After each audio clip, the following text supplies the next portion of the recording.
Good evening, and welcome to episode 9 of Bed Talks with Denise Barreto. This will probably be my shortest talk yet.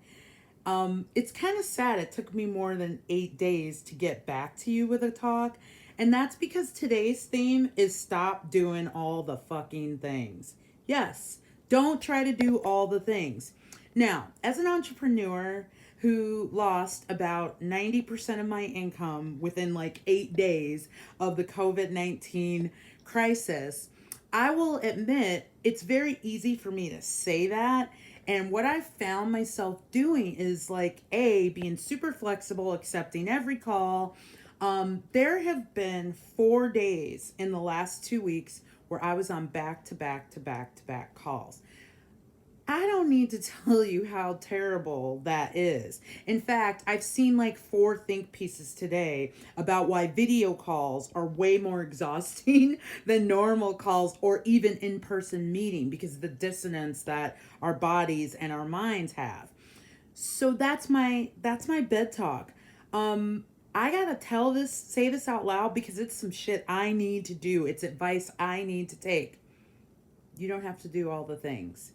And I know, as someone who is in a pretty precarious situation financially, who feels pressure to do all the things, my body is like, dude, you're 49, you can't be doing all the things. And so, for that reason, tomorrow I'm only going to work half a day. And I don't care who calls me, who reaches out, what potential business might be.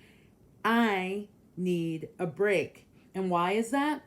Because Friday afternoon, I have a meeting that has been almost a year in the making with a potential partner for Sarahcat Productions, which is my second business. And I can't run the risk of walking into that meeting exhausted.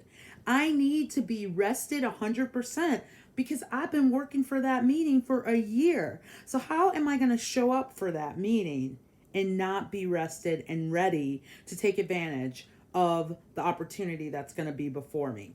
So again, this is the tip. Don't think you have to do all the things. Right. And I'm saying this to myself. Like, I have days sometimes where I have all these calls and then I have days where I have none. I need to learn to say no. And let me tell you, before COVID, no is a complete sentence and a sentence I used very often.